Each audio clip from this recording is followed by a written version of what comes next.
to give us a view from afar. It's now our great privilege to welcome the economics Nobel Laureate, Paul Krugmen, to Rising India. Mr. Krugman won the ultimate prize back in 2008 for his work in economic geography and identifying international trade patterns. He's written more than 20 books, 200 papers in professional journals. The notable ones being the essay collection, The Great Unraveling, Losing Our Way in the New Century, which was published in 2003. At that time, it criticized the then administration of President George W. Bush. He's written numerous economics textbooks like microeconomics and macroeconomics. Back in 1991, he won the John Bates Clark Medal, which is awarded to economists under the age of 40. And I'd like to remind our viewers that following Mr. Krugman's speech, we'll have a question-answer session moderated by CNBC TV 18's executive editor, Lata Venkatesh. So it's my real pleasure to welcome Paul Krugmen to Rising India.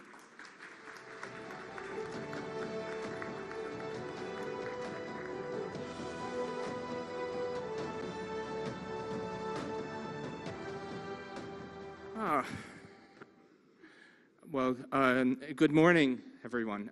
Thank you to Network 18 for the invitation. Thank you all for being here. And okay, I'm going to try to keep a little track of time here. I'm not an expert on India. That I hope will be clear. I do have a fair bit to say about India in the context of the world economy, but I want to start by talking about some more global issues, and then focus in on where India fits into the story. And I actually thought that it would be interesting, perhaps, to give you a little bit of a personal retrospective.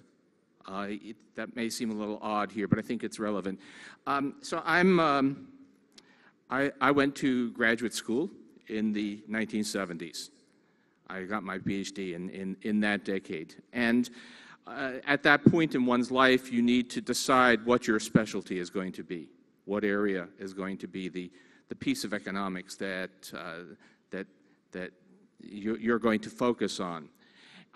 And it was clear to me that from the point of view of serving humanity, what I really should work on was development economics. There was no issue more important to the world, still is no issue more important to the world than the question of how to help poorer countries become less poor. And I didn't do it because I was a coward, because in the 1970s, development economics was a deeply depressing field. In the 1970s, development economics was mostly non-development economics. It was about the question of why poor countries didn't seem to be able to get richer, why there didn't seem to be any convergence, why the division of the world between wealthy nations and poor nations seemed to have stabilized, seemed to have frozen, and there was really no progress in closing that gap, why countries were not making their way up. In other words, it was a very, very different world from the one that we live in today, which is a world in which we have seen extraordinary development successes in a number of countries, very, very much, of course, including this one. That success, the first inklings of that change were starting to be visible by the late 1970s. The OECD first introduced the concept of newly industrializing economies around 1978. But at that time, they meant small East Asian economies. They meant South Korea, Taiwan, Hong Kong, Singapore. And many skeptics, I'm sorry to say, including myself, said, well, all right, that model might work for a small country with a few million people, but it couldn't possibly succeed if we tried to expand it to China or India. But of course, everything has changed. Now, when I talk about how development economics was a depressing subject, was about failure to develop, the case in point, perhaps the most visible case, was in fact India. For about 35 years after independence, India was extraordinarily disappointing. Not a disaster. It grew slightly richer. Per capita income grew around 1% a year over that period. So India was a little bit richer by the 1980s than it had been at the time of independence, but not a lot. And the gap between India and the world's wealthiest nations grew wider, not narrower. At the beginning of that period, India's per capita GDP was about 6% that of the United States. By the end, it was down to around 4.5%. So in fact, from the point of view of the world stage, India was falling behind, not making progress. And then everything changed. Somewhere in the 1980s, the whole world, the whole pattern of world growth, of world development changed. And it changed in two ways which have to be related. One of them was that globalization took if I can borrow a phrase from another emerging nation, a great leap forward. Something unprecedented began to happen to the world trading system. If we look at, now it's true that trade had been growing rapidly, faster than income, ever since World War II. That we'd had a long period of growing trade, but until around 1985 or so, all of that growth in trade simply reflected a return to old patterns. As late as about 1985, world trade relative to world GDP was only about as high as it had been in 1913. That is, we were only restoring to roughly back to where we had been before World War I. And in between, of course, we had two wars, a Great Depression, widespread protectionism, and then gradual liberalization of trade after that. But all of that had been only enough to more or less restore the amount of globalization of trade that we'd had before. And in fact, in other respects, international investment was actually lower than it had been before World War I. International movement of people was lower than it had been before World War I. So as of 1980, it was easy to say, look, we're not a very global economy. We're more than we were in 1950, but really nothing that our grandfathers wouldn't have seen as being perfectly normal. Since then, something changed. Since then, we've seen a takeoff of international trade and other forms of globalization to levels that really are unprecedented. In particular, after 1990, you just see this inflection point in which world trade begins to grow much more rapidly than it had in the past, to levels about twice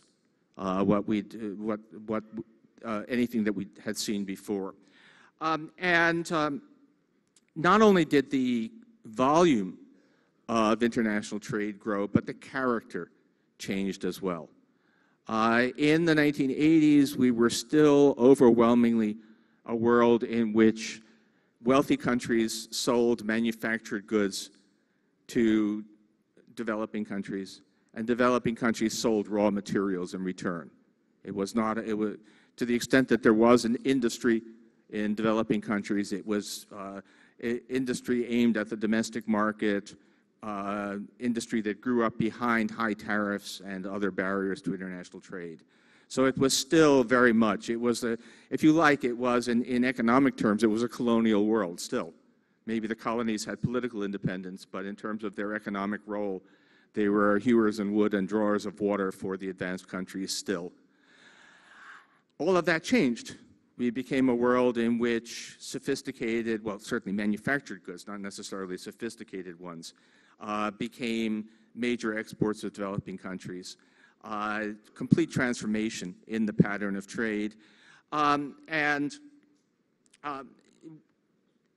a change in the nature of that trade as well, in that simple trade, a manufactured good from Britain traded for jute from from South Asia, was replaced with a world in which a product would be produced in many stages in different countries, in which the value added. You know, the famous example these days is smartphones. You know, where is a smartphone manufactured? The answer is, well, that's actually a complicated question. Something like this is it includes probably a microprocessor from Japan, a memory chip from Korea, a disk drive from Singapore, and the final assembly will have taken place in China, but calling it a Chinese product is very much misleading about the nature of the actual process. What led to this tremendous increase in trade? Well, we don't fully actually understand it. One of the things you learn when you start to study economic history seriously is that often we don't fully really understand what causes changes.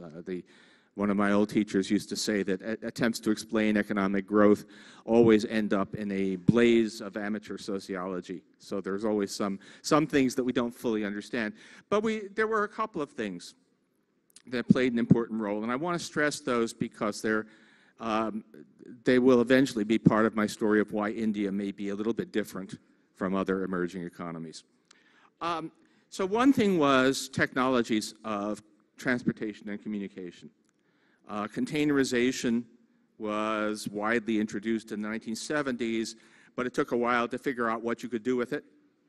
And so at a certain point, it became possible to, the important thing about containerized freight is not that it's cheaper to ship, but it's cheaper to get on and off the ships and onto other modes of transport, which means that a multi-stage production process becomes much, much easier to do.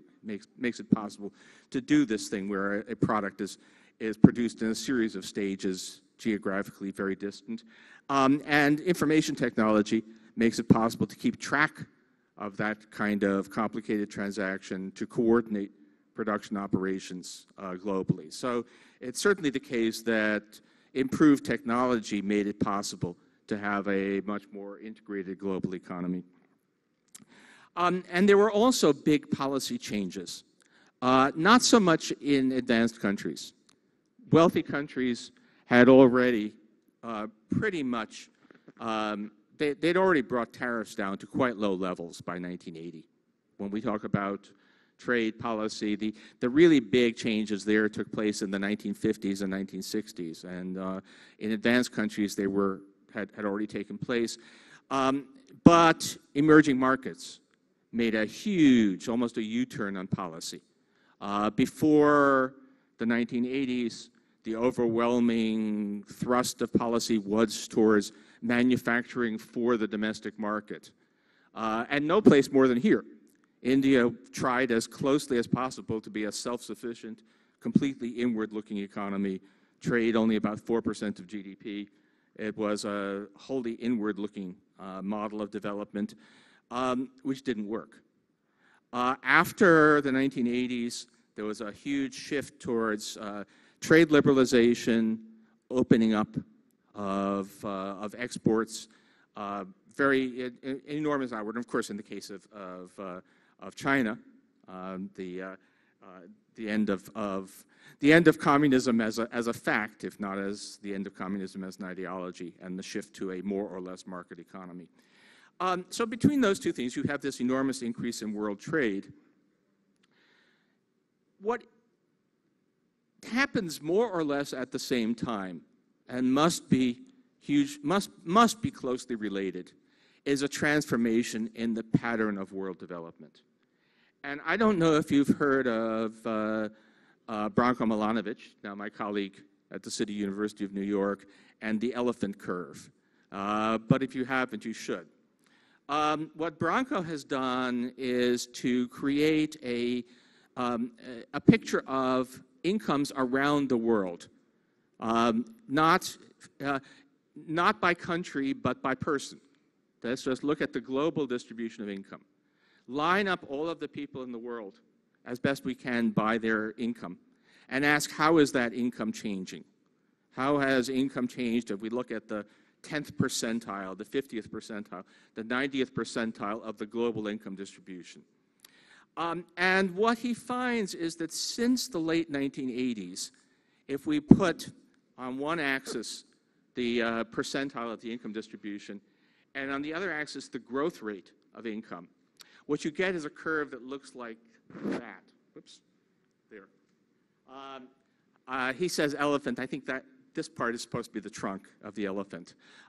There's this huge hump in the middle, and then the big rise. Now, what we're seeing here is that the poorest countries, the poorest people who are in the poorest countries, have still seen very little improvement.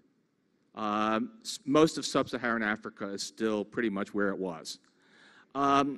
We also see there's another dip in there, which is the working class in the advanced countries, which has not seen very much income growth. And that's part of the story of political economy in the first world, resentment, populism, some very strange people achieving elected office, but I'm taking a vacation from that for now. And at the far end, there is a global elite which has been pulling away from everybody else. And that's a problem that some of us spend a lot of time worrying about, but it's really not my subject here. But what there is in that middle, that big hump, is the rise of the middle class in emerging markets. That is the dramatic rise of income in a number of countries that were very poor, are still relatively poor compared with Western Europe or the United States, but not nearly so relatively poor as they used to be. And they have achieved extraordinary growth in income over that period. People mostly, when they talk about this story, understandably focus on China, where you have the most dramatic changes. But India is very, very much part of that story as well. And I think, when I was asked to speak to this conference, people wanted me to talk a little bit about how the rest of the world sees India. And the truth is that the rest of the world does not actually pay nearly as much attention to India as it should. If you were to look at the Indian story, suppose that China were not in the picture, getting so much of the focus and, of course, also so much of the hostility. Suppose we only looked at India, then we would be saying, what an incredible story. Something that was really unprecedented in global economic history. What we've seen since India really made a turnaround about 30 years ago, we've seen a quadrupling of GDP per capita. That's transformational. That's huge. We've seen now India go, it has now converged significantly on advanced countries.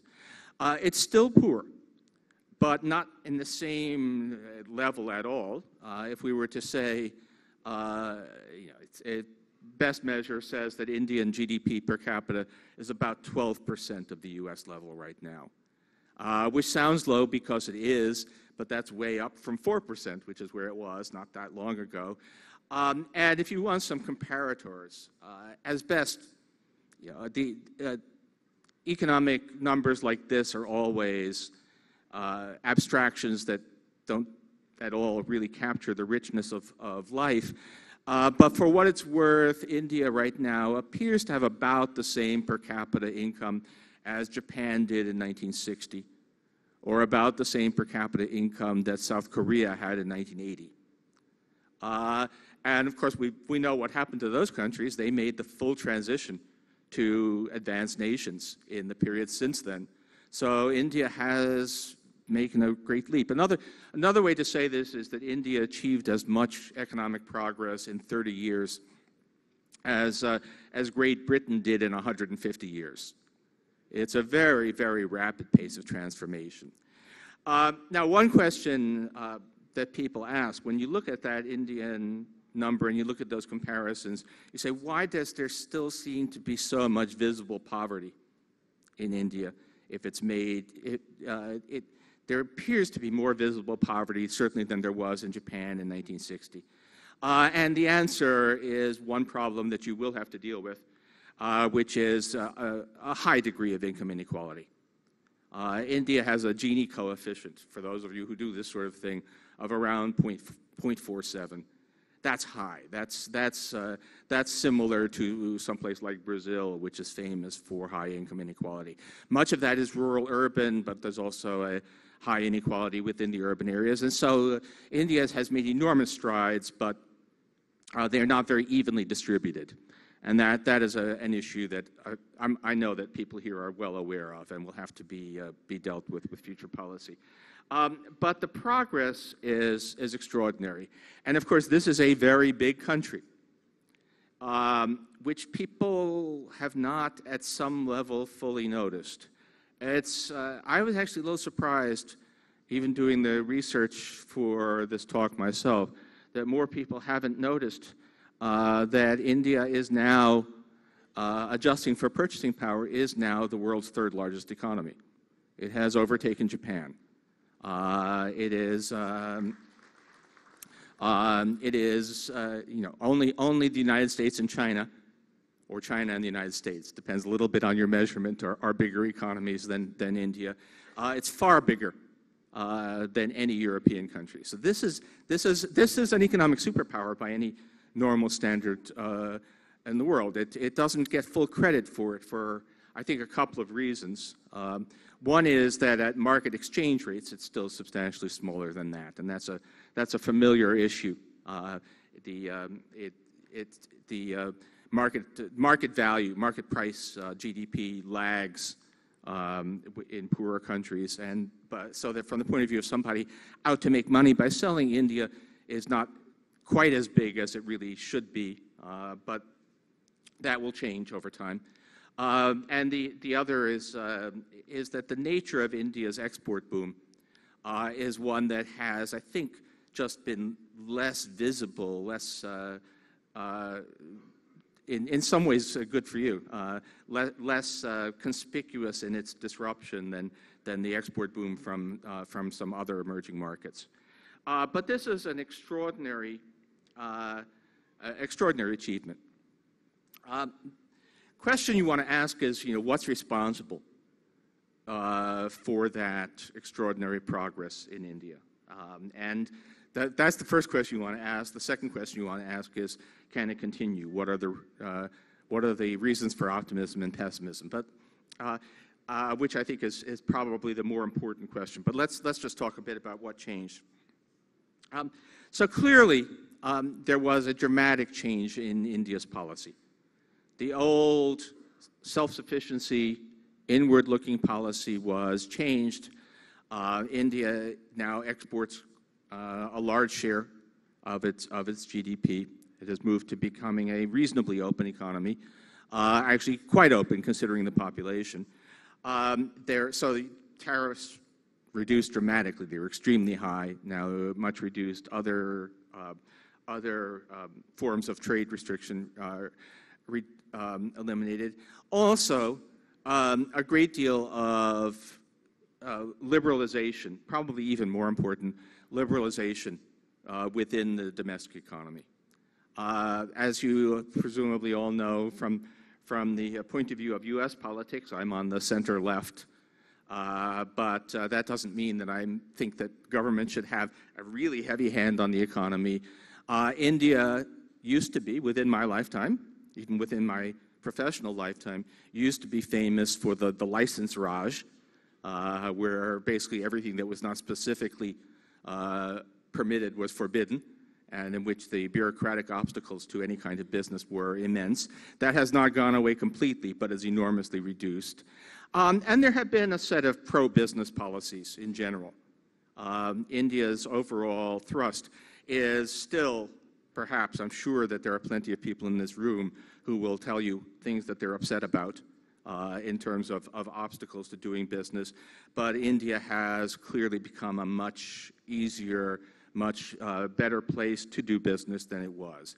I noticed last night the Prime Minister saying that India, in terms of ease of doing business, has moved up from number 148 to number 100. Being number 100 on that is not actually, that's not exactly a badge of distinction, but it's a lot better than it was, and it's a major improvement. India has also, by the way, moved up. One of the things that we still do talk about that was a big problem was infrastructure, and it still is, but it's better. Definite improvement on that criterion as well. So across the board, India has followed policies that have opened up the possibilities for doing business, have made it a very attractive place for international companies to do business. It's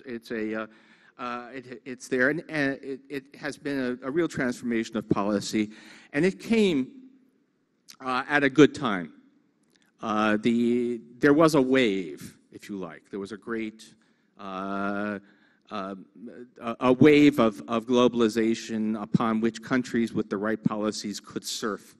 And India liberalized, India opened at the right time. So India's policy, and of course those goes both ways. India was witnessing changes in policies elsewhere, Indian policymakers were aware to at least some degree of the new opportunities, and so India was able to change its policies at just about the time that the world was becoming a much more friendly place for development, and took advantage. So what we have here is one of the great success stories of development so far, although still only up to a certain point.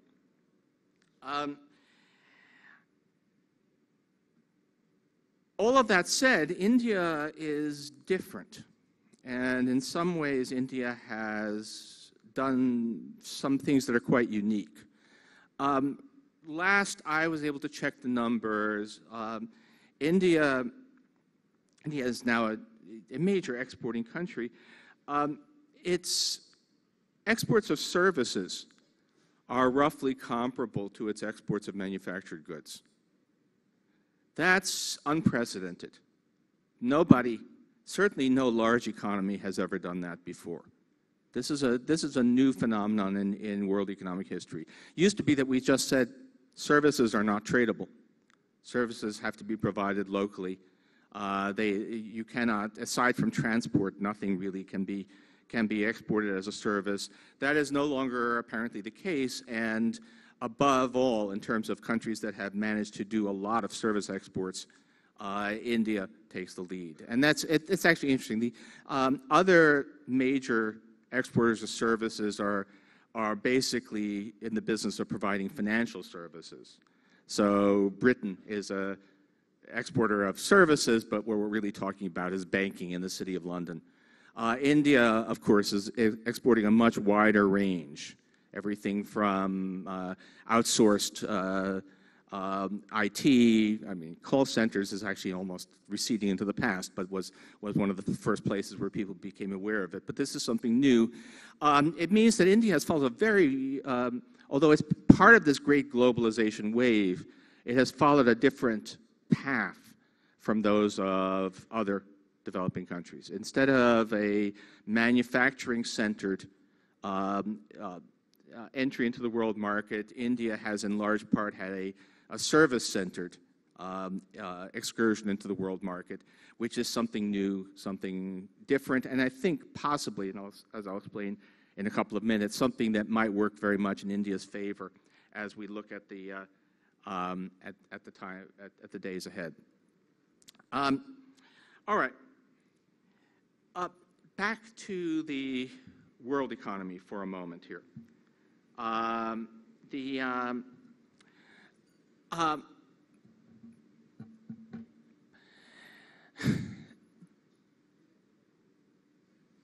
There's a common myth that says that globalization always increases, that the integration of the world economy is a straight upward line, that trade always grows faster than income, that the world always becomes smaller.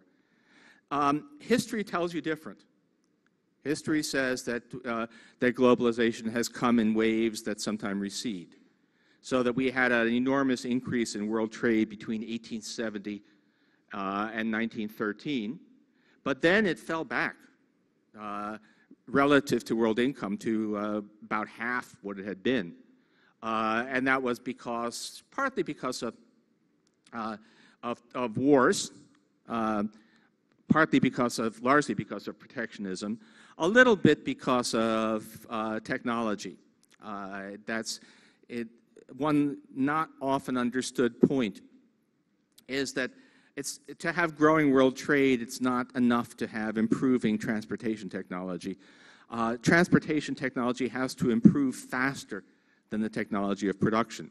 There's always a kind of a race between reducing costs by just producing things more cheaply here versus reducing costs by bringing stuff from abroad from countries that have lower costs of production. And as it turns out, for much of the 20th century, transportation technology was fairly static, whereas manufacturing was continuing to advance.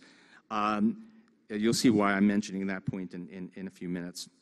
But in any case, what we saw was that world trade followed a great wave, a great increase in the late 19th and early 20th century, a great recessional, a backwards movement in world trade for 40 years, a recovery up to those pre-World War I levels by 1980 or so, and then this hyperglobalization that took place after 1990 or so.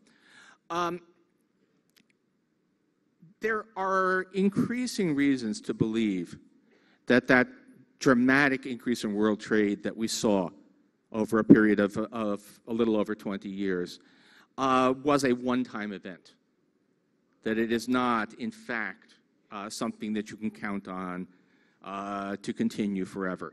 You can see that in the numbers. World trade as a share of world GDP, it dropped during the recession and came back afterwards, but it has not resumed its upward march.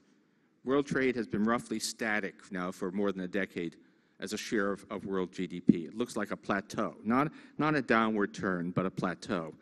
And if we ask why is that the case, the answer probably is that the technological opportunities were a one-time event. They were provided opportunities. Business learned to exploit those opportunities, but once you get there, you've gotten there. So we saw a tremendous increase in offshoring of production, tremendous increase in outsourcing to distant locations.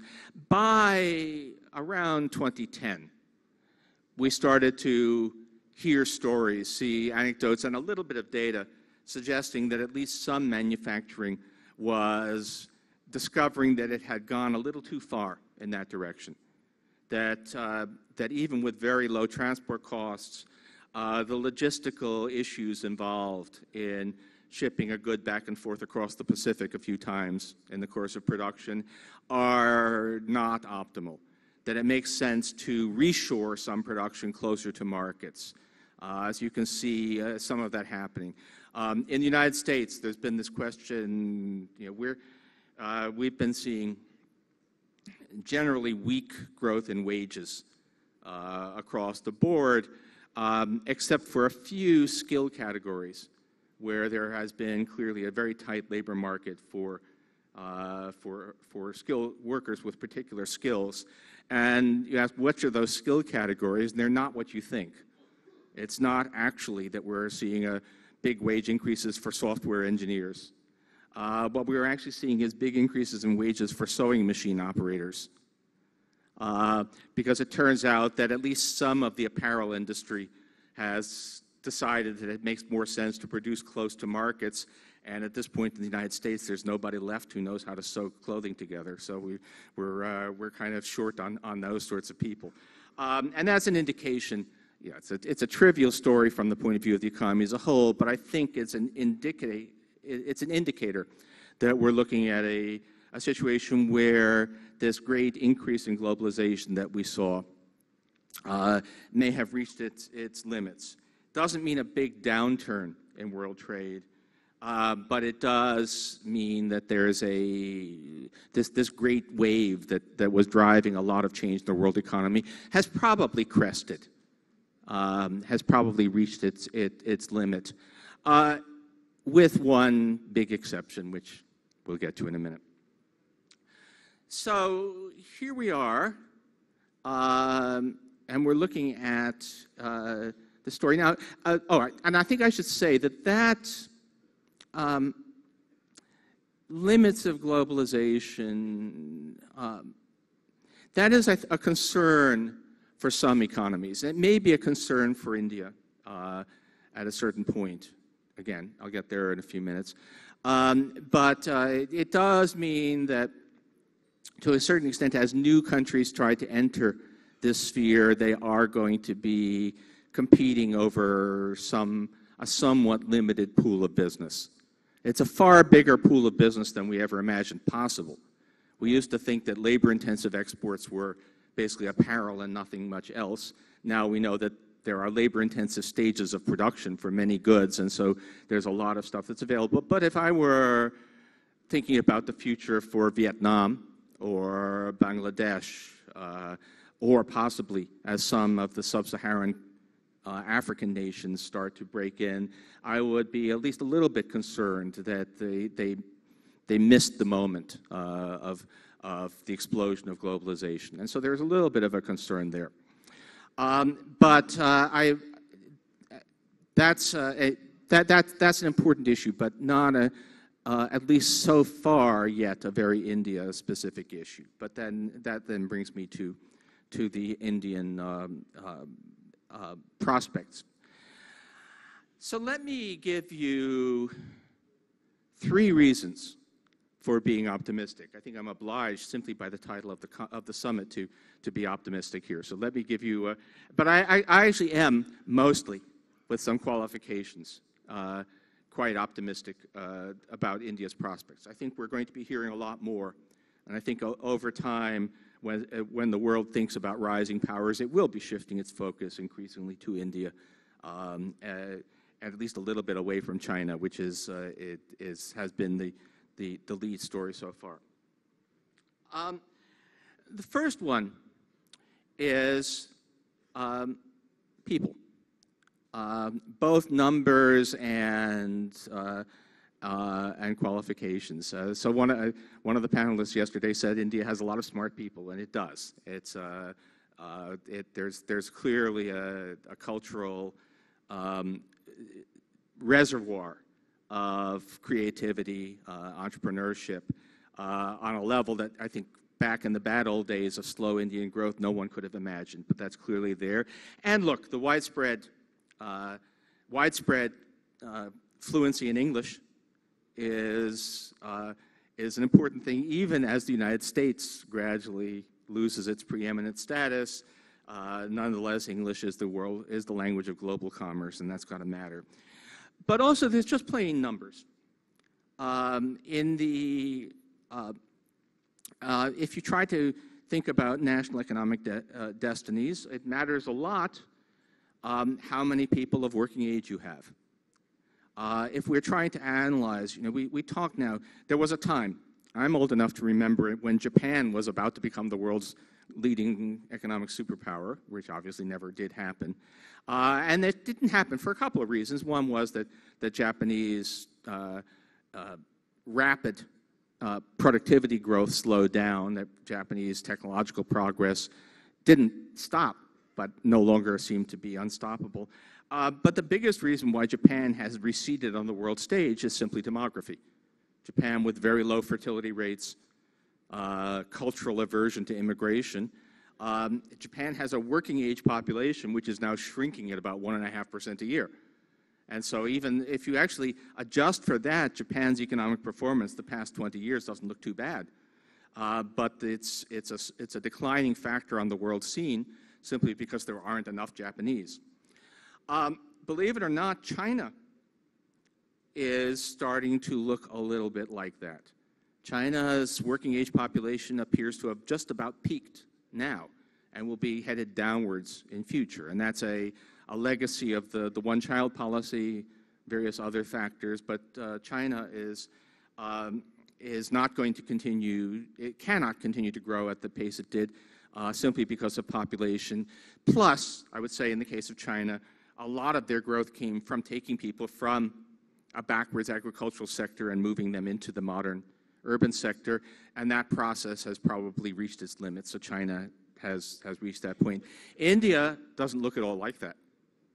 India's working age population is projected to grow substantially. It will substantially exceed China's working age population in just a few years, and will continue growing for quite some time, which is potentially a source of a lot of economic growth. One good way to have an economic superpower is to have a lot of people working productively, and India certainly has a lot of people. So that's a very, very important possibility. Of course, you have to find jobs for those people, and that's going to be one of the issues that we need to worry about a little bit. Come to that in a bit. But assuming that that can work, India has the demography is on India's side in terms of its future economic role in the world.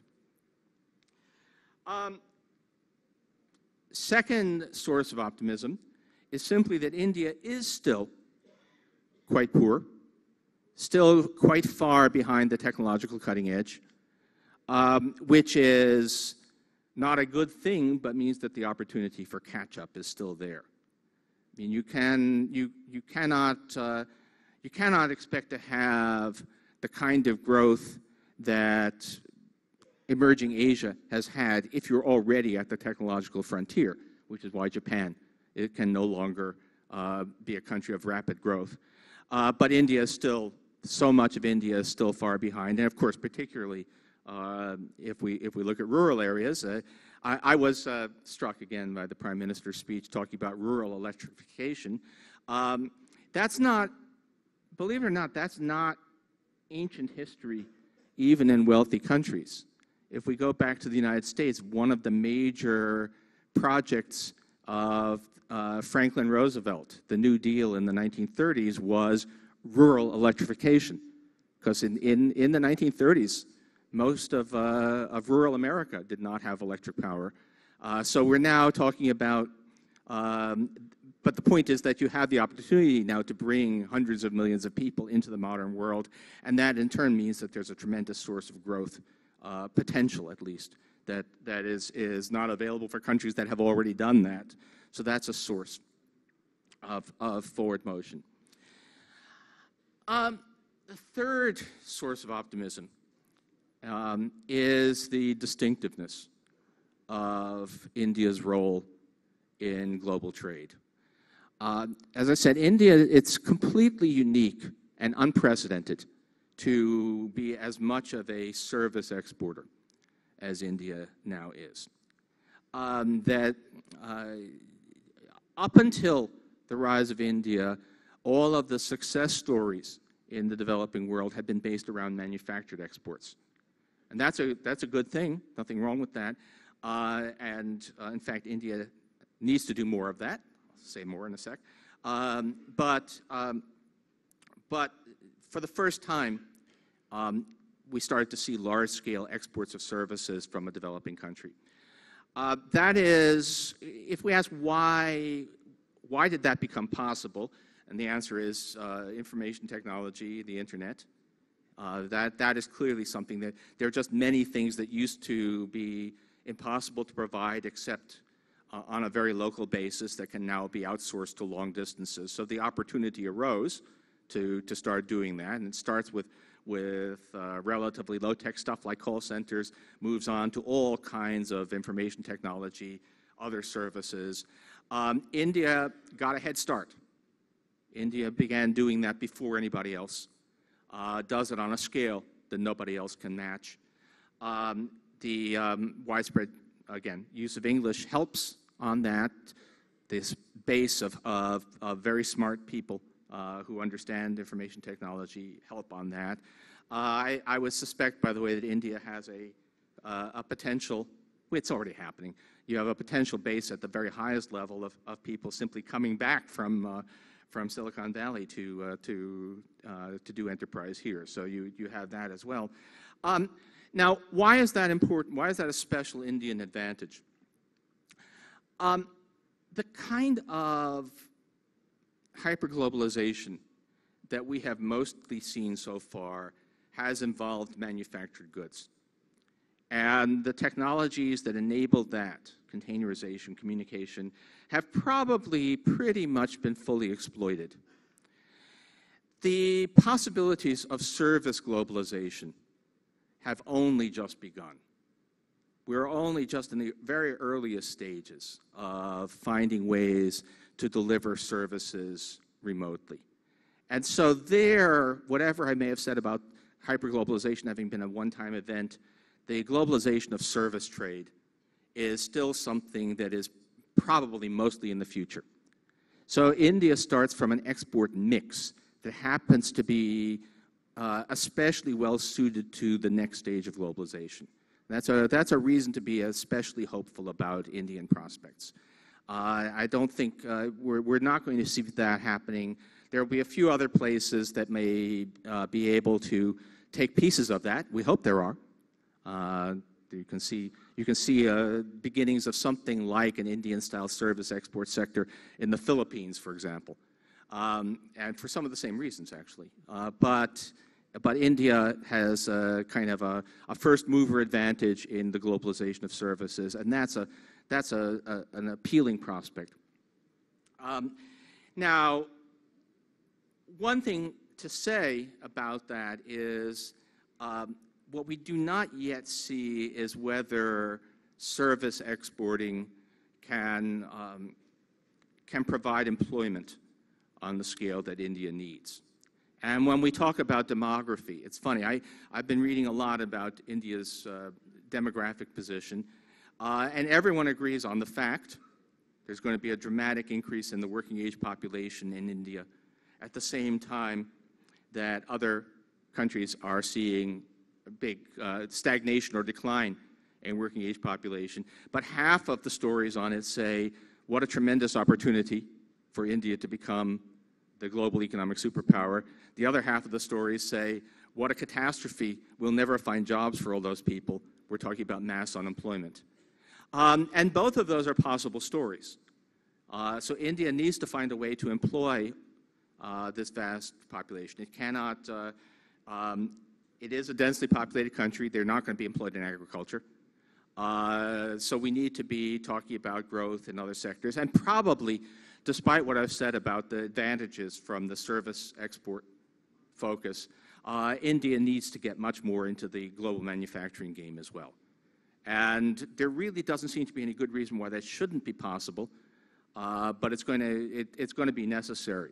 India, in a way, having done something which was unprecedented, which is to diversify into service exports in a way that nobody has done, in a way India now needs to diversify back into manufacturing as well in order to provide the kind of job growth it needs to make use of all of the people who will be coming available. So that's that is a question, but I still think that the unique nature of India's export boom does put it in a favorable position relative to other emerging markets in the decades ahead. Okay, let's talk about reasons for concern. So one very broad, there's a now widely observed phenomenon. I started by talking about how depressing it was to look at development economics 40 years ago because there were no success stories. And since then, there have been many success stories, China and India being the two most dramatic, but quite a few other success stories. However, there have now been enough success stories that we're starting to get some pictures of the limits of success as well. And there's a now quite well-documented phenomenon called the middle income trap. By the way, it's a great privilege. You should be wildly encouraged that India has reached the point where we can now start to talk about the middle income trap. You have to make a lot of progress before you get to that point. But it turns out that it's quite common for countries to grow quite rapidly up until they reach, it varies, 20%, 50% of the per capita income of the wealthiest countries. And then they kind of stagnate, or at least slow down dramatically at that point. They don't seem to be able to close that last gap between themselves and Northwest Europe or the United States. And what's that about? I mean, it's a statistical observation. What's it about? And the answer, as best we can tell, this is somewhat speculative, but we think what we see, is that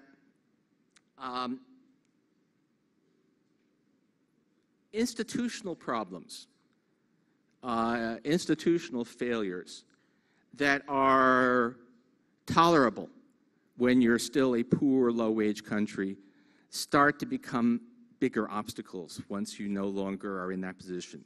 Once you can no longer compete simply by being much cheaper as a production location in other places, you start to in a way, the future economic progress requires a quality of institutions that is higher. You need to get better at some things, and that can include a wide variety of things. It can include issues of corruption. You can have a very corrupt economy, which, as long as the corruption doesn't totally prevent business from being done, and it has low wages, it can still grow very rapidly. But at a certain point, let's put you can't become Denmark with Chinese levels of corruption, right? You can't. You have to clean up your act in order to be able to really compete at the highest levels. Government, efficient, effective government, including efficient provision of government services. Again, it doesn't have to be all that great at lower levels of development, but it needs to get much better. Banking. The banking system the banking system doesn't have to be great when companies can largely finance themselves through reinvestment of profits, or when the investment opportunities are so large that even a not very effective banking system can do the job. You need to get a lot better at that in order to be able to close that final hurdle. And so you all know India far better than I do, but it's not hard to see that India needs a lot of institutional progress, needs to go a long way to get up to the kind of performance that one sees in the most advanced countries, and that means that India is potentially susceptible to running into this middle income trap. Okay, I see I'm hitting limit here, but let me just say two things that may come as surprises to you in terms of threats. One is artificial intelligence. I mentioned that there's kind of a race between transportation costs and productivity in trade and goods. We're now starting to see in services that there's a little bit of a race between globalization and AI. Suppose that you want to get interpretation of medical data. Tests are performed on somebody in New York. They can be interpreted, well, they could be interpreted by somebody here who's paid a third the wage of the comparable person in the US, or they could be interpreted by an expert system. So you can outsource it to India, or you can outsource it to cyberspace. And there is something of an issue here. There's a possibility that some of these service opportunities will be foreclosed by AI. I won't say very much more about that, except to say that something is there's fantastic stuff happening on both fronts, but we don't know. There is some competition there. And finally, let me just say that the advanced countries are a mess. And although emerging markets have been moving forward, the advanced countries are still very troubled economies. We're over the worst of the Great Recession, but not for very much. In the United States, we have recovered, we have full employment, but we have interest rates that are still barely above zero. We have no shock absorbers in our system. So if something goes wrong, we have no good way to respond to it. Europe is still not fully recovered. We're still very, very vulnerable in the advanced countries. This open world trading system that has been so crucial to the progress of developing countries is obviously under threat. Populism is on the rise politically all across the advanced world. In addition to systematic populist backlash, you also just want to include the possibility of just plain irrational policy, lashing out. There's no guarantee, it turns out, that even in the most advanced countries, people who have no idea what they're doing may end up in charge of economic policy. I wonder what country I have in mind. Anyway, but the global system is under some risk, and that poses a threat. But let me just end by saying the story so far of India is wildly, wildly encouraging. If someone had told me 40 years ago that India would look now the way it does, that India's prospects would have looked the way they do, I would have said, you're dreaming. If the person had been Indian, I would have said your patriotism is leading you into bizarre optimism. In fact, it's a marvelous, incredible story, and probably the future looks even brighter than the past does. Thank you all very much.